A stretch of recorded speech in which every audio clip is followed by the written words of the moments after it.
Okay, so we're diving into these Long Island murders this week. Yeah. And Yeah. it's pretty intense. I mean, the articles you shared were really pretty brutal. And They are? I think one of the things that really stood out to me was just that the victims and the suspects were all living in the same house Right. when this happened. Right. So how does a robbery plot, I mean, because it seems like it started with a robbery. Yeah. How does a robbery plot with a group of friends and family escalate into a double homicide Right. and dismemberment? Well, I mean, one of the things that makes this case so fascinating is the fact that there is this web of relationships, right? Yeah. It really adds a layer of complexity to it. Yeah. Because you have to kind of ask yourself, well, what are the loyalties? Right. What's going on with trust here? Right. And how does that play into, such a horrific situation? Yeah, it's like I was reading about the discovery of the remains, and it's just Oh my God. chilling, right? Yeah. The student is just walking to class Well- at Southard's Pond Park in Babylon, New York, Right. and just happens to stumble upon a severed arm. Ugh, it's just Can you imagine? awful, and it just gets more disturbing, as the police start uncovering more body parts. Right. At Southard's Pond, they find a woman's head, a leg, an arm, and then they even find more remains in 2 other locations. Wow. Bethpage State Park Wow. and this wooded area along Lakeway Drive in West Babylon. So they really went through a lot of trouble, it seems like, Yeah. to try to hide the bodies. Yeah, absolutely. So who are these victims, Right. and who could have possibly done this to them? Well, the victims were identified as Malcolm Craig Brown and Donna Connolly. They were a couple for at least 7 years, Okay. and their last known address was in Yonkers. Okay. But, their recent whereabouts, their living situation was a little bit of a mystery. So a mystery that leads us right back to that house on Railroad Avenue Right. in Amityville, where 4 suspects with direct connections to the victims Right. were living. We're talking about Stephen Brown, who is Malcolm's cousin, Right. and his girlfriend, Amanda Wallace. Yep. And then there's Jeffrey Mackey and his girlfriend, Alexis Nieves, Right. also living at the same address. 6 people, all connected in some way, Yeah. sharing a home. And when the police got there, they discovered a truly gruesome crime scene. Oh, yeah. Blood stains throughout the house, a collection of cutting instruments, knives, meat cleavers, all painting a picture of a pretty horrifying scene. You would almost think this couldn't happen in a shared home Right. among people who knew each other Right. and possibly even cared for each other. Well, it definitely challenges our assumptions Right. about where violence can occur and the motivations behind such brutality. Yeah. So what led to this confrontation? Well, about a week before the killings, all 6 individuals, both the victims and the suspects, were allegedly involved in planning a knife-point robbery at a Valero gas station. Oh, wow. And chillingly, the same knife used in that robbery was allegedly used in the murders. Wow. So they were all allegedly All 6 of them. involved in this robbery together. It appears that way, according to the information that we have. And then a week later, they're killing each other. Yeah, it's a complicated dynamic, and it appears that this robbery did play a role in the events that unfolded on February 27th, Okay. when an argument at the Amityville house spiraled into violence. Okay. So let's get into that night. Sure. What details do we have about the actual murders? Well, according to prosecutors, Jeffrey Mackey stabbed Malcolm Brown in the neck and torso. Okay.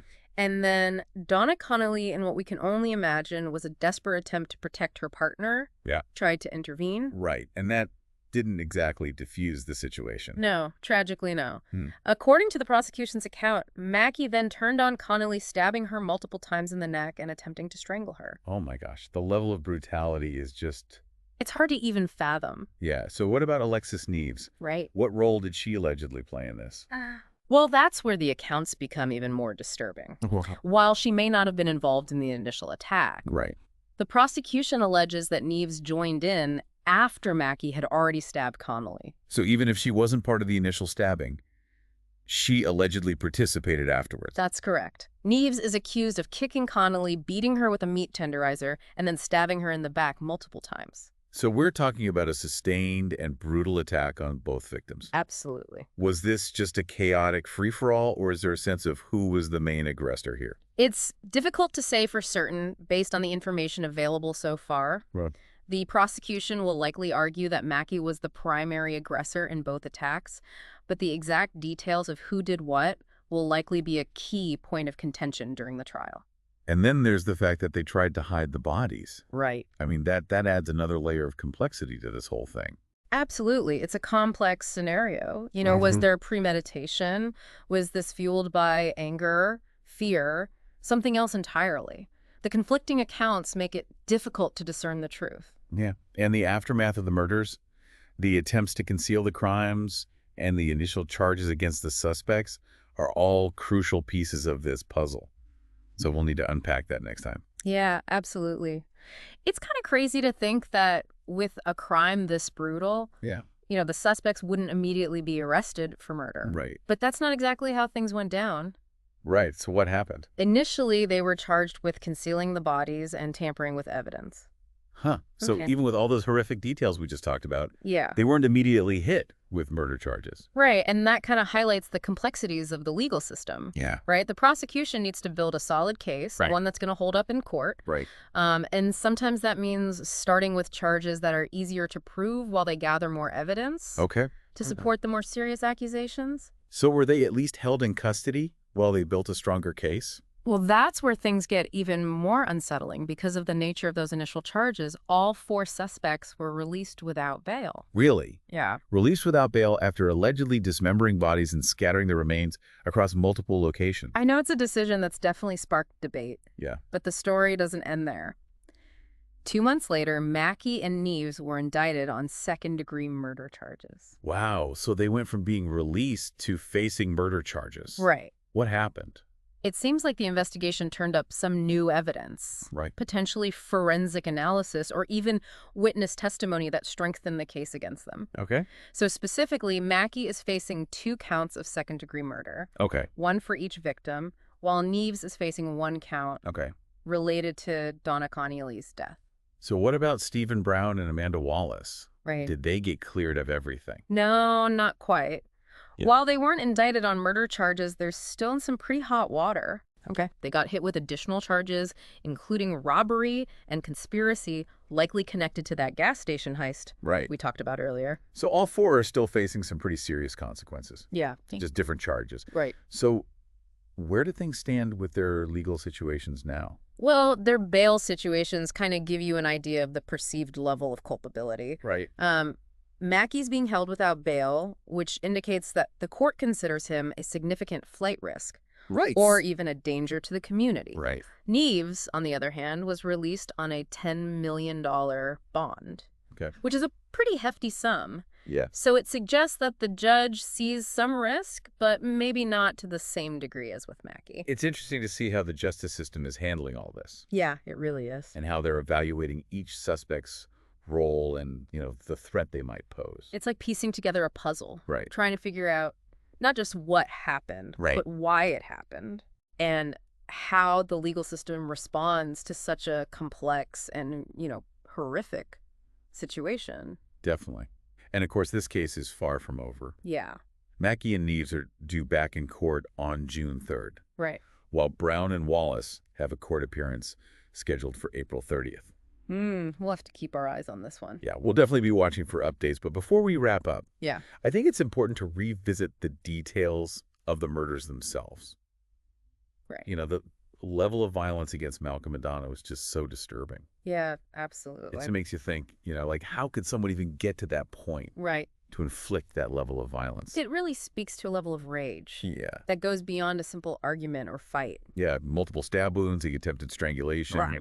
the use of a meat tenderizer. Yeah, It's just, and then the dismemberment. right, the dismemberment. Yeah, all of those actions point to something much more calculated Right. and premeditated. It seems like there's a real desire to not just end their lives, Right, but to erase their existence. right. Make it harder for them to even be found. Absolutely. And the act of dismemberment itself, Yeah. it often carries a lot of psychological implications. Right. It can be a way for the perpetrator to try and distance themselves from the crime. Right. To try and minimize the human cost Yeah. of what they've done. Dehumanize them almost. Exactly. It adds a whole other layer of complexity Right. to understanding what was really going on in their minds. It's just such a chilling reminder that violence can erupt anywhere, Right. even in a seemingly normal shared home. Yeah, it really challenges our assumptions about, where we're safe, who we can trust. Exactly. And, it also underscores the importance of understanding Right. warning signs Right. of escalating conflict Right. and the potential for things to turn violent.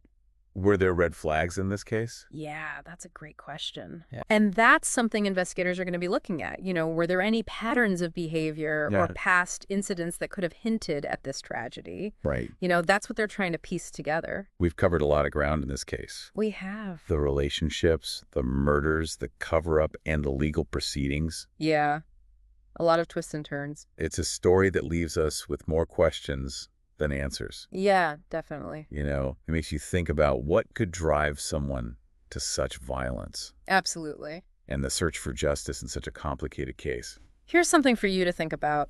With all these conflicting accounts and varying levels of involvement, what other evidence or testimony do we need to find out the truth? Right. What are we missing here? Yeah, and how could that change how we understand this whole thing? That's a great question, and one that I think we'll continue to explore as this case unfolds.